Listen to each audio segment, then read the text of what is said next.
China may be taking notes from the Iran war, seeing how old ballistic missiles can become deadlier than ever when used in dense salvos, with decoys and smart targeting.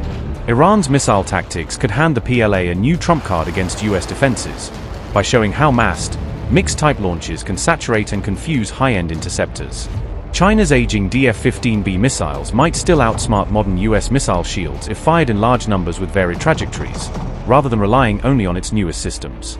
From the Gulf to the Taiwan Strait, Beijing is likely studying its allies' missile playbook to refine how it would pressure US bases, carriers, and air defenses in a future crisis. Chinese planners may see clear Taiwan lessons in Iran's successes against Patriot and THAAD, treating them as a real-world test of how to crack layered US air defense. China's DF-15B missiles may actually be more useful than expected in penetrating modern missile defenses, according to analysts reassessing older systems after the Iran war. Lessons from Iran's recent conflict have boosted PLA interest in Xi's Dongfeng 15B short-range missiles, which are now being re-examined as serious tools for breaking air and missile defense networks. A Chinese study argued that missiles equipped with biconic warheads can rival hypersonic weapons in evasion, because of their ability to change path late in flight rather than just fly faster. The report drew on Iranian claims that their missiles repeatedly penetrated US missile shields in the Gulf, challenging the reliability of Western interception systems. Iranian missiles fitted with maneuvering re-entry vehicles, or MRVs, reportedly gave Patriot and THAAD batteries serious problems by shifting trajectory during the terminal phase. Experts cite Iran's Thunder 500 and Fateh 1 as examples of MRV-equipped systems that managed to stress or bypass US-supplied defense networks in recent exchanges. According to the Chinese report, the DF-15B shares key design features with these Iranian MRV missiles, reinforcing Beijing's belief in its continued battlefield value. Beijing has long viewed Patriot and THAAD deployments around its periphery as strategic threats, seeing them as part of a wider US effort to limit China's missile deterrent. Analysts note that missiles following conventional ballistic paths are easier for missile shields to predict and intercept, because their trajectories are mathematically straightforward. By contrast, biconic maneuvering warheads can alter course in flight and disrupt intercept calculations, forcing defenders to cope with sudden changes in speed and angle. The DF-15B's warhead is believed to be able to maneuver after separation from the booster, making tracking and interception more complex for enemy radar and fire control systems. Chinese experts therefore argue that older DF-15B missiles remain cost-effective combat assets, especially when used in numbers and combined with more advanced systems. Open-source assessments say the DF-15B can carry different warhead types, including anti-radiation, electromagnetic pulse, EMP, and bunker-busting payloads, giving it flexible strike roles. Deployed from coastal units, DF-15B missiles could reportedly cover targets across Taiwan, the Ryukyu Islands, and as far as northern Luzon, fitting into China's broader regional strike doctrine.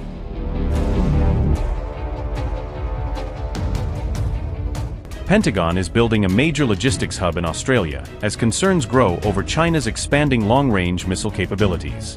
The decision reflects mounting fears that traditional rear-area Pacific bases may no longer remain secure during future conflicts.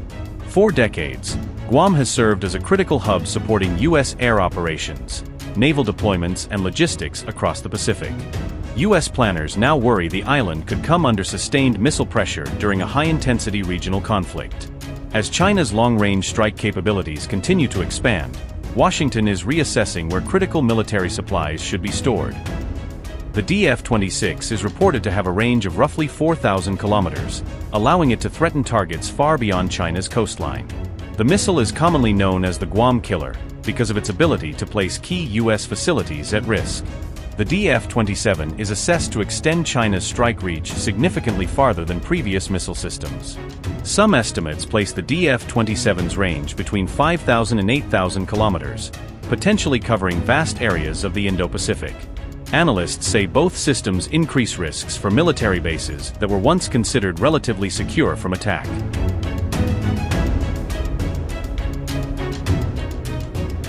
New $30 million facility in Victoria is designed to support rapid resupply operations across the Indo-Pacific region.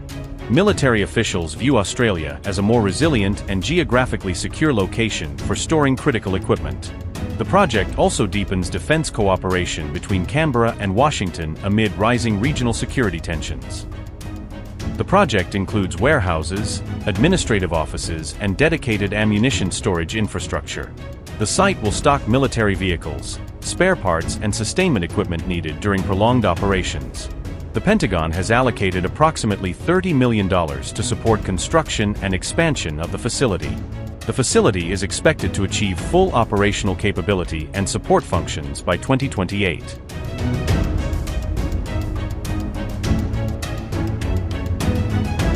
The Australian stockpile forms part of a broader shift away from reliance on a limited number of large depots.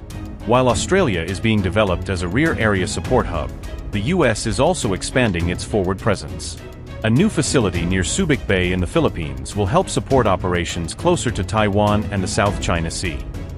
Australia provides long-term sustainment capacity and strategic depth for US military operations in the region.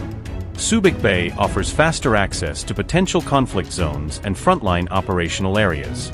Each site supports a different phase of military deployment, logistics, and force sustainment requirements. Together, the facilities strengthen the broader Indo-Pacific logistics network and improve operational resilience. The shift comes as China's missile advances challenge long-standing assumptions about regional military security. Bases once considered safe are increasingly being evaluated through the lens of modern precision strike threats.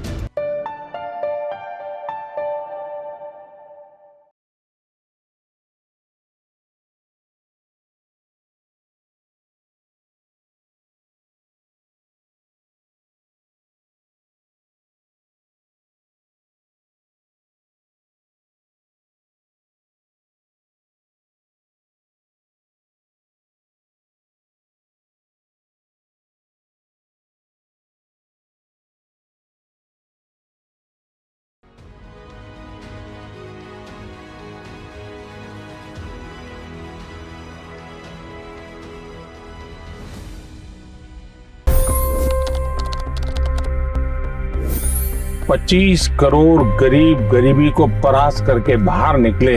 For the good of our nation, let's work together and let's truly make America great again. The fastest news breaks. Requested PM saying that look, you will have to speak to Putin and to Zelensky. The biggest news makers. The relationship with India is probably the most important bilateral relationship the US will have for the rest of this century. The capital delivered quite an election result today. Expert analysis. The million-dollar question today is how to stop this dance of death. Ground reports. I'm standing at the crossroad of the Kumbh Mela. Behind me are more than 100 entry ghats. Long-form interviews. Exclusionary politics is reflected in Manipur case as well. You don't bother because this is a small state. Deep dive into burning issues. It's often said DRC could be the richest country in the whole world. It's because of what sits underneath. Why exactly did the US topple the Sheikh Hasina government? HT videos. We don't just break news, we break it down.